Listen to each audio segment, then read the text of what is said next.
Hello friends, good morning. ये class दूसरी है और जो भी नए हैं उनको मैं बता दूं कि हम लोगों ने कोर्स तैयार किया है इंग्लिश सीखने के लिए 30 डेज में। यदि आप हर क्लास अच्छे से करेंगे तो आपको मैं गारंटी देता हूं कि आप 30 दिन बाद आप इंग्लिश में बात करना शुरू कर पाएंगे। पीछे की क्लास में जो हम लोगों ने बात किया था वो बेसिक था और ये एक्सप्लेन किया था कि ऐसे कौन कौन से 5 टॉपिक्स हैं जो इंग्लिश सीखने के लिए जरूरी है, उसको हम लोग अच्छे से कवर कर लिए थे। इसमें हम लोग आगे कवर करेंगे। अच्छा, पीछे की क्लास में हमने एक होमवर्क दिया था आपको। वो होमवर्क ये था कि वॉवेल एंड कॉन्सोनेंट क्यों सीखा जाता है। तो उसका आंसर देखो, हमने यहाँ लिखा है, vowel and consonant are important to form words. Means जो वॉवेल एंड कॉन्सोनेंट है वो क्यों जरूरी है वर्ड्स को फॉर्म करने के लिए। जैसे देखिए, बॉय बॉय एक वर्ड है जिसमें देखिए बी और वाई क्या है, कॉन्सोनेंट है, और ओ क्या है आपका, वॉवेल है। ऐसे एस के वाई, देखो आप सोचोगे वाई तो वॉवेल होता नहीं है, लेकिन एक बात ध्यान रखना, डब्ल्यू एंड वाई को सेमी वॉवेल कहा जाता है। तो आप माइंड में से रख लीजिए कि बिना वॉवेल के वर्ड का फॉर्मेशन नहीं होता है। ठीक है। अब अगर आपसे पूछा जाए कि वर्ड क्या होता है, तो वर्ड का जो डेफिनेशन होता है वो होता है a meaningful a meaningful group of letters is called word. इसका हिंदी मतलब क्या है? अर्थपूर्ण अक्षरों का समूह शब्द कहलाता है। वर्ड की हिंदी क्या होती है आपका? शब्द होता है। ठीक है। जैसे अर्थपूर्ण कहने का मतलब क्या होता है? जैसे हमने कोई वर्ड ले लिया ए बी सी, इसे वर्ड बनाना है, ग्रुप में इनको लाना है। जैसे हमने वर्ड बनाया, पहला वर्ड बनाया आपका ए बी सी, इससे कोई वर्ड बना नहीं बना, ठीक ना, इसका कोई मीनिंग ही नहीं है। दूसरा, अगर हम कह दें बी सी ए, इससे कोई वर्ड बना, इससे भी कोई वर्ड नहीं बना। ठीक है। तीसरा हम कह रहे हैं सी ए बी, देखो इससे एक वर्ड बन रहा है क्या, कैब। कैब मतलब होता है वैन, जो गाड़ी होती है, ठीक ना। ऐसे अगर हम दूसरा एग्जांपल ले लें ए सी आर, ठीक है, तो देखो इससे एक वर्ड बन जाएगा सी ए आर, इसका सेंस निकल रहा है, मीनिंग निकल रहा है। दूसरा अगर जो होगा वो क्या होगा, अगर हम ए सी आर लिख देते, इसका कोई वर्ड नहीं होता है, ठीक ना। ये आपका क्या कहते हैं कि प्रीफिक्स होता है, जिसको हम लोग आगे कभी न कभी बात करेंगे इस पे। ये अगला होता है A R C, arc. Arc जब आप मैथ पढ़ते होंगे तो वहां सर्कल में एक आता है जिसको हिंदी में कहते हैं चाप, ठीक ना, आर्क, ठीक ना, इससे भी वर्ड बन गया। कहने का मतलब ये है कि जो लेटर हैं वो जब एक साथ आए और उनका कोई ना कोई अर्थ निकले तो वो आपका वर्ड कहलाता है। ठीक है। अच्छा, वर्ड्स को इंग्लिश में सीखने के लिए कौन सा टॉपिक पढ़ा जाता है? वो होता है पार्ट्स ऑफ स्पीच। अच्छा, वर्ड सीखना क्यों जरूरी होता है? अगर आप अच्छे से सोचिए तो बिना वर्ड के आप सोच ही नहीं सकते। जब आप किसी भी टॉपिक के बारे में आप सोच पाते हैं तो उसमें सबसे मेन रोल प्ले करता है वर्ड्स।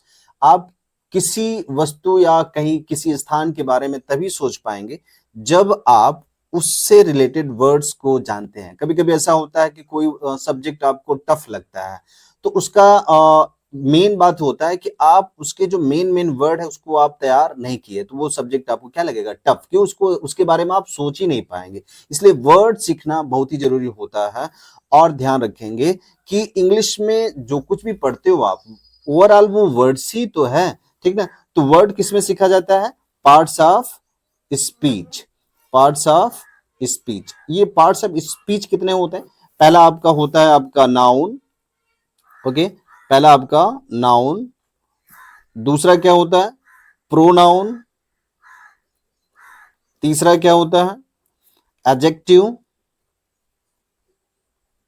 चौथा क्या होता है? वर्ब। और आपका फिफ्थ क्या होता है? एडवर्ब। सिक्स्थ होता है प्रपोजिशन। सेवेंथ क्या होता है? कंजंक्शन। एंड एट्थ होता है आपका क्या, इंटरजेक्शन। अब यहां थोड़ा सा इसको हम अच्छे से बात कर लेते हैं, क्योंकि दोबारा हर अलग अलग बात करना ठीक नहीं है, क्योंकि हमको 30 डेज में पूरा कंप्लीट करके देना है आपको, ठीक है।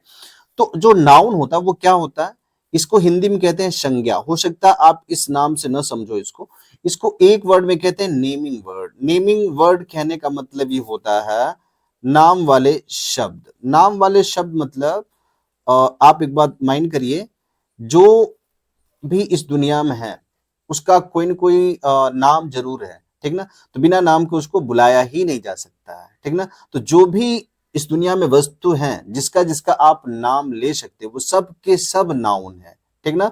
ओके, तो आपको नाउन का डेफिनेशन दिमाग में ऐसे रखना है, नेमिंग वर्ड, ठीक ना। जो नाम आप, जैसे आपका नाम, आपके पापा का नाम, मम्मी के नाम, मोबाइल, कंप्यूटर, ये सब जो होते हैं ये आपके क्या है, आपके नेमिंग वर्ड है। मैं एक वर्ड लेता हूं, आपका नाम जिसे मान लेते हैं राम है। Okay, pronoun, what is pronoun. Pronoun क्या होता है, रिप्लेसिंग। इसका हिंदी क्या होता है, सर्वनाम। सर्वनाम हो सकता है ना समझे आप, इसको एक वर्ड में कहते हैं आप रिप्लेसिंग वर्ड। रिप्लेसिंग वर्ड कहने का मतलब ये होता है जो नाउन को रिप्लेस कर दे, ठीक ना। आप यहां लिखेंगे जो नाउन को रिप्लेस करे, नाउन को रिप्लेस करे वो क्या कहलाएगा आपका, प्रोनाउन, ठीक ना। जैसे आपका नाम राम है तो आप अपने लिए क्या बोलते हैं, आई, ठीक है।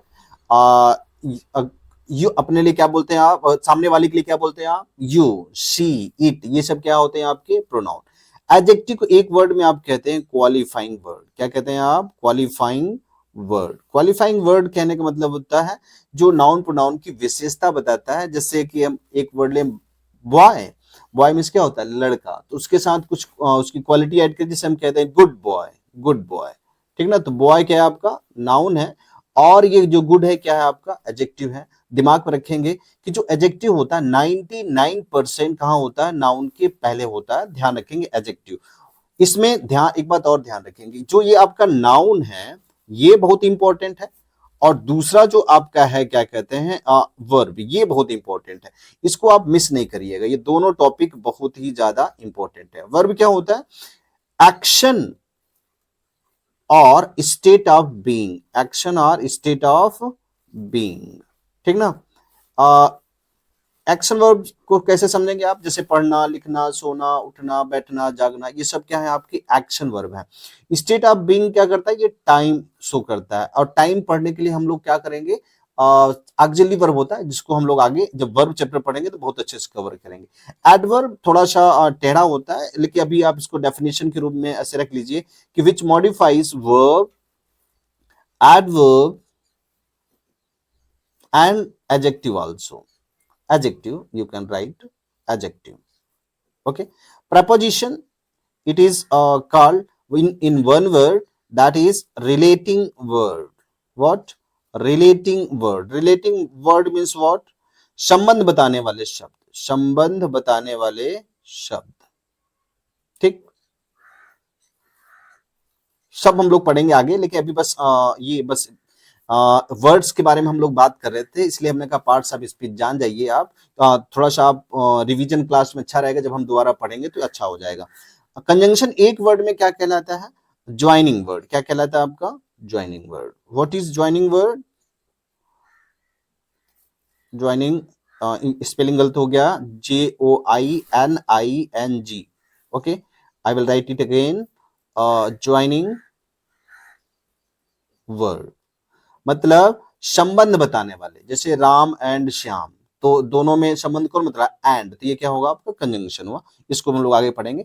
इंटरजेक्शन एक वर्ड में कहेंगे sudden feeling of hurt, sudden feeling of heart. ये क्या होता है, दिल के अचानक भाव, दिल के अचानक भाव, ठीक ना। जैसे आप कहीं जा रहे हैं और अचानक सांप दिख जाए तो आप चिल्लाएंगे बहुत तेजी से, तो वो जो चिल्लाएंगे आप सोच विचार के चिल्लाएंगे नहीं, मुझसे डायरेक्ट आवाज निकलेगी, ठीक ना। तो वो सडन फीलिंग ऑफ हर्ट, दिल के अचानक भाव। या कभी कभी आप दुखी होते हो तो वहां क्या बोलते हो, आह, खुशी होते हो वाव, ठीक ना। ऐसे जो वर्ड होते हैं वो क्या होते हैं, इंटरजेक्शन वर्ड, इंटरजेक्शन होते हैं। तो इसमें ध्यान रखना, आगे की क्लास के लिए पूरी इंग्लिश सीखने के लिए आपको 2 टॉपिक माइंड में अच्छे से रखना है आप अपने तरफ से भी, और हम तो सिखाएंगे ही। ये जो आपका नाउन चैप्टर है, अभी हम जो लोगों ने बात किया था, ये जो आपका नाउन चैप्टर, इसको और ये वर्ब अपने से थोड़ा सा कवर करेंगे। नहीं कवर कर पाएंगे तो हम अच्छे से एक्सप्लेन करेंगे। ये आपका होमवर्क रहेगा कि नाउन और वर्ब होता क्या है, ठीक ना। आज हमने थोड़ा सा बात किया वर्ड के बारे में, वर्ड क्या क्या होता है, क्या क्या पढ़ना जरूरी होता है।